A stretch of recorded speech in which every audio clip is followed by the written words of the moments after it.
Five Out Basketball, five segments, five takes. This is the podcast for NBA conversations. This is Five Out Basketball, and it starts in 3, 2, 1. But let's go back to the old segments, the team breakdown. For this week's edition of our team breakdown, I will be talking about the Boston Celtics.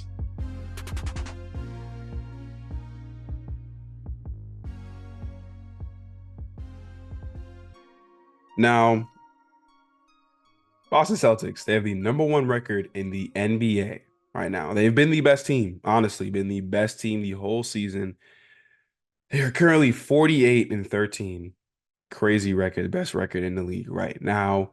And, let's talk about them. So, you know me, I always come with the team stats. So, just to start off, they have the number one offense. The number one offense. This is during an era where it feels like every season that record of best offense ever gets broken. And this team has the best offense. Now, usually, right, teams like this who have the best offense usually piss poor on defense. No, no, no, no, no, no. Boston Celtics have the second best defense in the league right now. Let me tell you this. That is a recipe for a championship team. Because you're literally the best at the two main things in basketball. You can put points on the board and you can stop other teams from putting points on the board. Recipe for greatness. So those are some team stats, obviously, for you. And, the Celtics, before I move on, look, man, like looking at their lineup, you could say they might have the best starting five in the league. Drew, Derek, Brown, Tatum, Porzingis. Three of those dudes could have been all-stars. Obviously Tatum and Brown were all-stars. And Porzingis honestly could have made it fine as winning an all-star team. And then the backcourt. When you talk about defensive backcourts, is there one better than Drew Holiday and Derek White? I don't think so. We're talking about dudes like Drew Holiday might not pull up the crazy stats, but we know he plays phenomenal perimeter defense. And then Derek White, his numbers look great on defense, like steals and blocks. Man, and then even, outside of that, like their numbers as a team. As a like individually as a team. You got Drew, who again, his numbers don't jump out at you, but they don't even need to. Like in this situation, you just need Drew to be solid. And I heard a stat that he shoots like 67% from corner threes or something like that. I mean, that's just impressive. I can't even say much about it. That's just impressive. And thing like Derek White, you can make the argument that he's been the best role player this season. You know, I think it's between him and what Alex Caruso probably, but I think Derek White actually probably better than Alex Caruso. So Derek White being a 15 points per game kind of guy will get you about 5 rebounds, like 4 or 5 assists. Um, get you all defensive first team level defense, shoot the three ball at 40% from three. Like any given night, Derek White can give you something. If you need him to put some more points on the board, he can do that. He can take over games and get you around 20, 30 points. You need him to play straight defense? He can do that. He'll get games where he gets 2 or 3 blocks and 2 steals. Like, if you need him to just be a shooter, hey, he'll stay in that corner, knocks three downs, some threes down. So for Derek White, man, it's like best role player in the league, honestly. I think I'd stamp that. Stamp that. Best role player in the league. Jaylen Brown. Now, Jaylen Brown, I know the big thing for him, he's a kind of a meme in a way where people talk about how, he has no left hand and, dunk contest was crazy bad. But let's not take away from the fact that Jaylen Brown is a legitimately good player. Like one of the best at his position, whatever position that is. Is he a two? Is he a three? Whatever. He's one of the best at his position. And there's not 20 players better than Jaylen Brown, maybe even 15. But Jaylen Brown's a really good player. Like he can pretty much do everything outside of, I guess, dribble with his left hand or whatever. But he can score the ball. He can shoot pretty solidly. His defense can be a little like boosted more than it really is, but he's still a legitimately solid defender. And look, we look at his build, like we're talking about a 6'6", 6'7" dude, probably about what, 220, 230, big, big dog, great athleticism, like all around build, Yeah. So Jaylen Brown, great wing to have. And then his wing duo partner, Jason Tatum, who I'll get into this a little bit later, but it's been getting a lot of boost. Let's just say that. But he's been really good. Again, he's been the best teams in the NBA's best player. So, that's always going to be, a great thing if you can be the best team in the NBA's best player. One of the best scorers in the league. I know his number is only around 27 points per game, but when you look at his circumstance, that's even more impressive. Now, the only thing that, you know, I said this a lot. Tatum's shot selection. When you look at his size, dude's about what, 6'8", 220, with some great athleticism. He should be getting to the basket more. I know he shoots around 8, 9 threes, and he shoots around what, 34, 35% from three. That's average.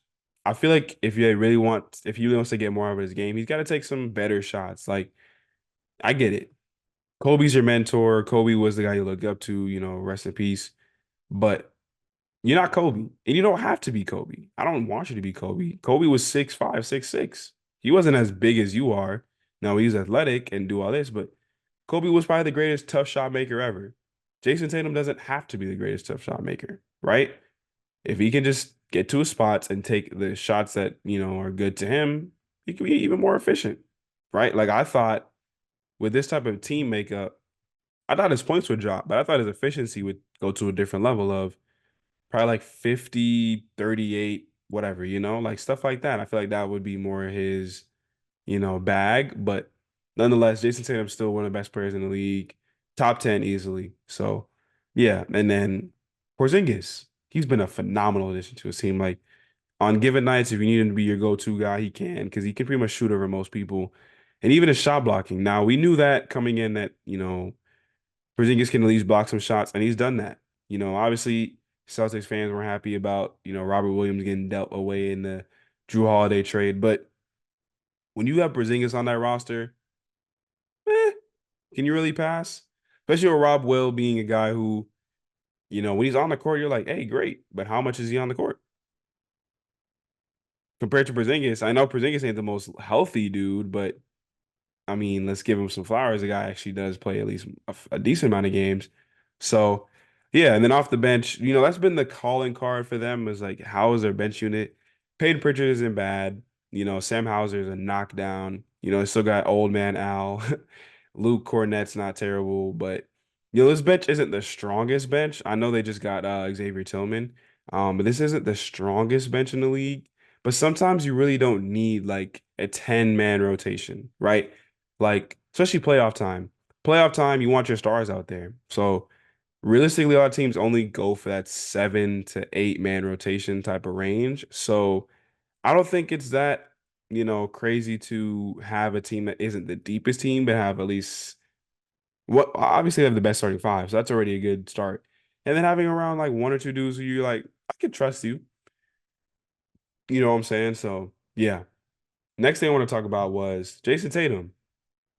So there's been a lot of buzz with Tatum and people saying, "Hey, he should be more in the MVP combo. This really an MVP because best player, best team, blah blah blah. This right, And while that has some merit to it, look, man, y'all gotta understand. There's about 3 to 4 dudes who are just having historic level seasons. Like in other seasons where the competition wasn't crazy, sure, Jason Tatum would probably have a better, case for it. But looking at his competition in the MVP.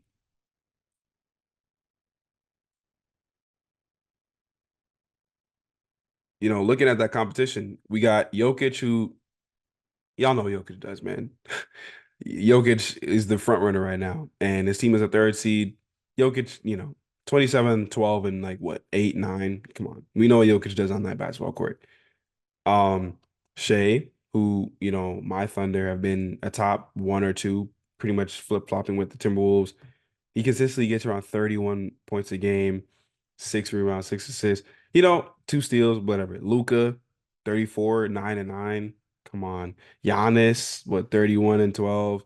Like, I like Jason Tatum, but when you have that number of dudes, what is that? 4 people I just named, who are just having that level of season, it's hard to say he should be the guy to win it. And I know this dude won't win it, but even Joel Embiid, when Joel Embiid was playing, he was a clear front runner, and his team was never the top seed. It was still the Celtics. So I think, I appreciate people, giving Jason Tatum his love because he deserves it. Like it is impressive for him to be, about what, 25 years old and, being the best player on the best team in the league. Like that's impressive. But these dudes are having some historical level seasons, and you just can't bat your eye at that and just say that's cool and all, but this dude should be MVP. So I think it'll be all defensive first, all defensive, all NBA first team. I feel like that should be easy for him to do, but MVP, nah, man, not happening. So the big question has been, I know Joey's, made some TikToks about this as well, so go check them out, Wink. Um, the big conversation is how do you stop the Celtics? And honestly, the only people who can stop the Celtics are the Celtics.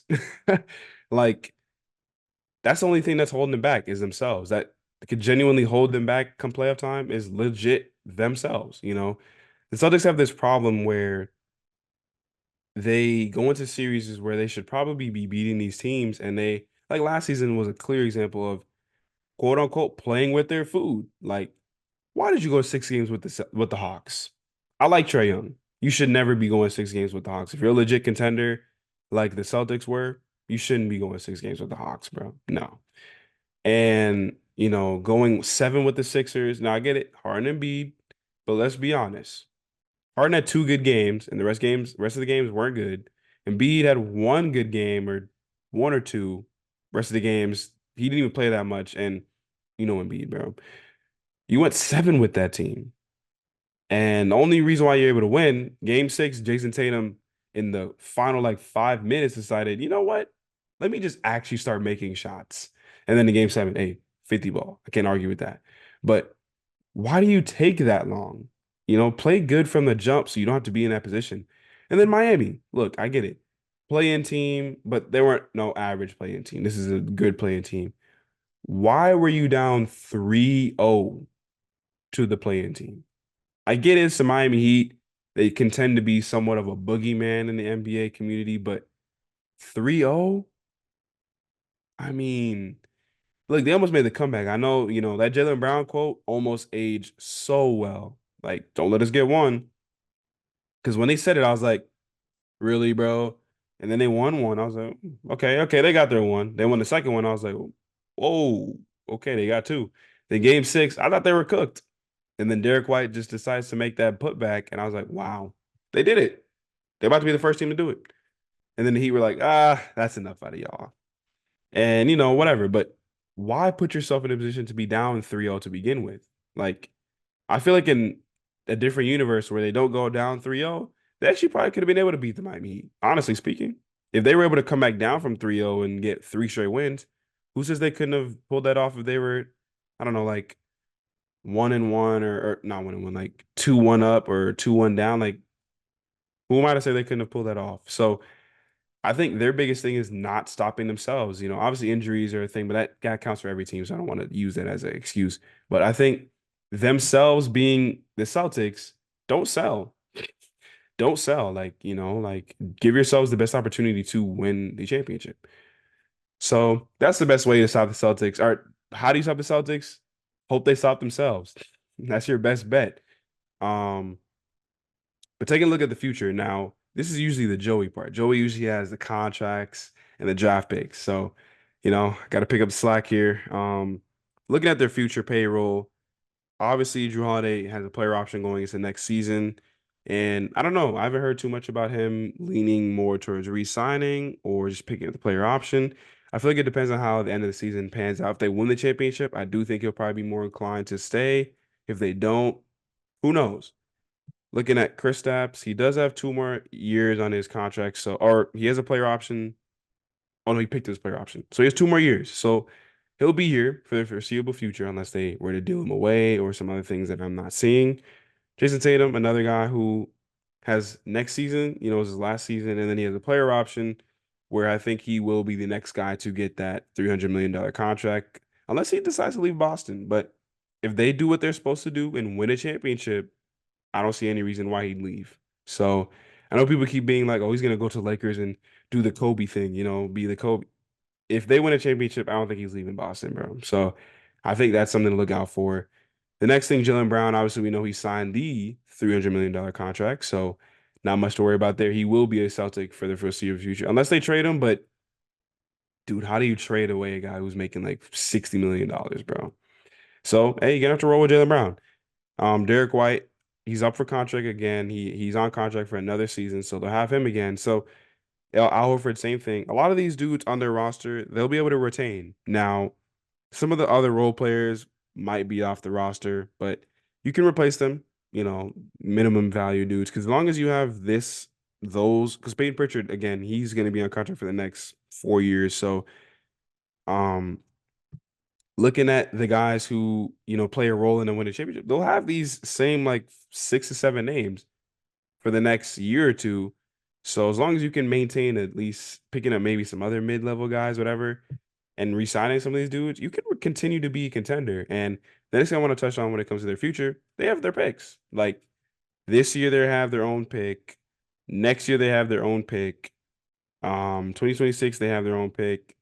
They have their own pick in 2027. They don't have 2028 or 9, but for the most part, like they have their picks moving forward. So if they wanted to swing big again and get another star, they probably could use their draft capital, or they'll just be able to draft guys in the draft. Because, I mean, granted, they'll probably end up being 30th, but you can swing, you can get, or not even swing. You can actually do a smart thing and draft some of those more seasoned college players, like those dudes who played 3-4 years in college who you're like, look, this dude could probably come in and be good for us right off the bat. Like, think about Jaime Jaquez, right?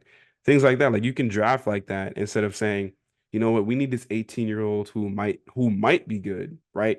So I say, hey, pick those dudes who, don't have a lot of to their name because they're not a one and done. That's a phenomenon now. And yeah, just go for those seasoned college players who can help you compete right now, and you'll be able to compete for a long time. So Boston Celtics, man, they look good right now, and they got a lot going forward. Thank you so much for tuning into this segment of the 5 Out Podcast. I am Joey the Master Lee Master, and me and Everton are so thankful for your guys' support. If you want to keep supporting us, please check out the full podcast on Spotify and follow our TikTok account. Both of those will be in the bio, and make sure to leave a like and stay smooth.